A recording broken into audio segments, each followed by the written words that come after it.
আজকে সন্ধ্যা 7:30 35তম IPL match অনুষ্ঠিত হতে চলেছে দিল্লি এবং সানরাইজ হায়দ্রাবাদের মধ্যে। এই খেলাটি অনুষ্ঠিত হবে দিল্লির অরুণ জেটলি স্টেডিয়ামে, অর্থাৎ দিল্লির নিজেদের মাঠে। আজকের প্রথম ম্যাচ তারা খেলবে। এবার আমরা যে মাঠটার ইতিহাস একটু দেখি, তাহলে দেখতে পাবো যে বিগত বছরগুলোতে প্রায় 85টি আইপিএল ম্যাচ হয়েছে এই মাঠে। এদের মধ্যে থেকে যারা ব্যাটিং প্রথম তারা জিতেছে 38টি ম্যাচে, আর যারা সেকেন্ড ব্যাটিং অর্থাৎ চেস করতে এসেছে তারা জিতেছে 46টি ম্যাচে। অর্থাৎ এদিকে যদি আমরা একটু লক্ষ্য করি তাহলে কিন্তু অবশ্যই বুঝতে পারবো যে চেস করার টিম একটু বেশি পরিমাণে জেতে। এবার আমরা যদি লাস্ট 7টি ম্যাচকে দেখি এই মাঠে অনুষ্ঠিত, সেক্ষেত্রেও কিন্তু দেখব যে 7টির মধ্যে 3টি জিতেছে ব্যাটিং ফার্স্ট এবং 4টি ম্যাচ জিতেছে বল ফার্স্ট, অর্থাৎ চেস করতে এসে। অর্থাৎ এখানে যদি আমরা লক্ষ্য করি তাহলে পরিষ্কার বোঝা যাচ্ছে যে টিম পরে ব্যাট করতে আসে তাদের জেতার সম্ভাবনা বেশি থাকে। এবার এই দুটো টিমের মধ্যে আমরা যদি একটু দেখি যে কে বেশি জেতে, তাহলে কিন্তু দেখব যে এরা নিজেদের মধ্যে প্রায় 23টি আইপিএল ম্যাচ খেলেছে। এদের মধ্যে দিল্লি জিতেছে 11টিতে আর হায়দ্রাবাদ জিতেছে 12টিতে। অর্থাৎ এখানে কিন্তু টক্করটা প্রায় সমানে, অর্থাৎ সানরাইজ হায়দ্রাবাদ মাত্র 1টি ম্যাচে বেশি জিতেছে। এবার আসি মাঠের আয়তনে। দিল্লির এই অরুণ জেটলি স্টেডিয়ামটা অনেকটাই ছোট ধরনের মাঠ। স্ট্রেট এবং লেগ সাইডে 70 মিটার এবং অফ সাইডে আছে 69 মিটার। এই মাঠটি ছোট হওয়াতে 4-6 হওয়ার সম্ভাবনা প্রবল থাকে। তাছাড়া এটা একটা ব্যাটিং পিচ। এর ফলে কি হচ্ছে, নতুন ব্যাটসম্যানগুলো এসে 4-6 মারতে পারে। অর্থাৎ কোনো ব্যাটসম্যানকে এসে 2-3 ওভার দেখতে হবে তারপরে 4-6 মারতে হবে এমন কোনো ব্যাপার নেই।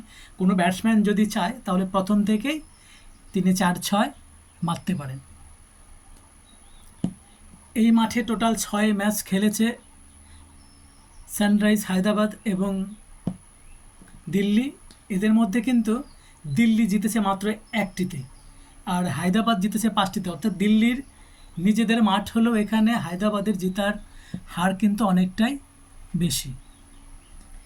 এবার যদি দেখি যে রানের পরিমাণটা, অর্থাৎ প্রথমে ব্যাটিং করে কোনো টিম যদি 170 রান বা তার থেকে কম রান করে, সেক্ষেত্রে কিন্তু 10টির মধ্যে 8টি ম্যাচেই তাদের হেরে যাওয়ার সম্ভাবনা আছে। অর্থাৎ প্রথমে ব্যাট করে যদি 170 রান বা তার থেকে কম করে, তাহলে কিন্তু 10টির মধ্যে 8টিতেই হেরে যাবে, মাত্র 2টি ম্যাচে জেতার সম্ভাবনা থাকে। কিন্তু যদি প্রথমে ব্যাট করে 185 রান কিংবা তার চেয়ে বেশি রান করা হয়, সেক্ষেত্রে কিন্তু 10টির মধ্যে 8টি ম্যাচেই জেতার সম্ভাবনা থাকে।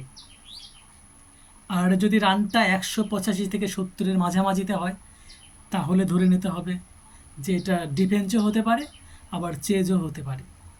আর দিল্লির এই মাঠের যদি আমরা গড় রানটাকে লক্ষ্য করি, তাহলে কিন্তু দেখব যে 177 রান গড় হিসেবে এই মাঠে হয়। এবার প্রথমে আমরা হোম টিম দিল্লির 11 জনকে আমরা একটু যদি দেখে নেই, তাহলে ওপেনিং করতে একদম শুরুতেই আসবে ডেভিড ওয়ার্নার এবং পৃথ্বী শ। আমরা জানি যে ডেভিড ওয়ার্নার খুব বিস্ফোরক ব্যাটসম্যান, তিনি কিন্তু পুরো ম্যাচটাকে একাই ঘুরিয়ে দিতে পারে। পৃথ্বী শ ওপেন করতে যবে থেকে এসেছে তখন থেকে কিন্তু ভালোই খেলছে। এরপরে ফার্স্ট ডাউনে আসবে জেমস ফ্রেশার, তারপরে নামবে ঋষভ পান্ত, তারপরে আসবে ত্রিশান্ত আস্তব, তিনিও কিন্তু ভালো ফর্মে রয়েছে এবং খুব ভালো ব্যাটিংও করছে এবং ঝোড়ো ব্যাটিং করে তিনি, এটা আমরা জেনে থাকি। তারপরে আসবে শেই হোপ, ওয়েস্ট ইন্ডিয়ান্স ব্যাটার। তারপরে অলরাউন্ডার ব্যাটসম্যান আসবে অক্ষর প্যাটেল, তারপরে কুলদীপ যাদব, খলিল আহমেদ, তারপরে আসবে মুকেশ কুমার এবং 11তে আসবে ঈশান শর্মা। এবার দিল্লি ব্যাটিং করলে এদের ইম্প্যাক্ট প্লেয়ার হিসাবে আসবে অভিষেক পোড়াল। এবার আমরা যদি সানরাইজ হায়দ্রাবাদের 11 জন প্লেয়ার, সম্ভাব্য 11 জন প্লেয়ারকে দেখি, তাহলে ওপেনিং করতে আসবে অভিষেক শর্মা এবং টেভিজেট।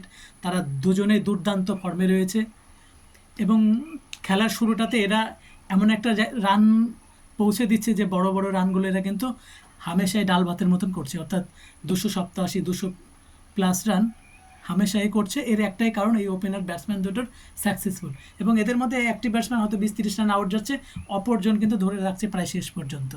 এবার তৃতীয়তে আসবে ব্যাট করতে অ্যাডেন ম্যাকগ্রাডাম, তিনিও কিন্তু যথেষ্ট ফর্মে রয়েছেন এবং 4-6 মারতে সক্ষম। তারপরে আসবে নিতেশ রেড্ডি, তারপরে আসবে হেনরি ক্যালসেন, তারপর নামবে আব্দুল সামাদ, এবং 7 নম্বরে ব্যাটিং করতে আসবে শাহবাজ আহমেদ। তারপর 8 নম্বরে আসবে ক্যাপ্টেন নিজে প্যাট কামিন্স, ভুবনেশ্বর কুমার, জয়দেব উনাদকাট, এবং 11তে ব্যাটিং করতে আসবে টি নটরাঞ্জন, এবং এদের ইম্প্যাক্ট প্লেয়ার হিসাবে আসবে ময়ূক মার্কান্ডে। এবার দুটো টিমের যদি আমরা ব্যাটিংগুলোকে দেখি, তারা কিন্তু যথেষ্ট শক্তিশালী, দুটো টিমেরই ব্যাটিং পজিশন ভালো। এবং দিল্লি এরা কিন্তু গড়ে প্রায় 186 রান করে করছে ম্যাচ প্রতি। অপরদিকে যদি সানরাইজ হায়দ্রাবাদের দেখি, তারাও কিন্তু যে দুটো ম্যাচে বেশি রানের দরুন তারাও কিন্তু ম্যাচ প্রতি 205 রান করে করছে। কিন্তু এদের যদি বোলিং দিকটা আমরা দেখি, একটু বিশ্লেষণ করলে বুঝতে পারবো যে এদের দুটো টিমের বোলিং কিন্তু ভালো না। অর্থাৎ দিল্লি যদি বল করতে আসে, এদের বলাররা গড়ে 10.10, অর্থাৎ প্রত্যেক ওভারে 10-এর উপরে রান খাচ্ছে।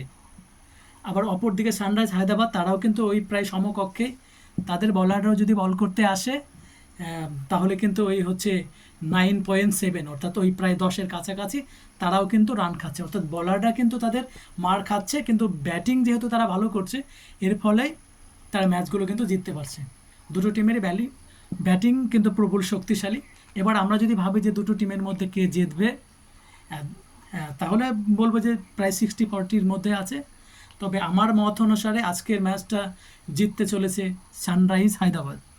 এবং আপনার মতে কে জিতবে অবশ্যই কমেন্ট করে জানান।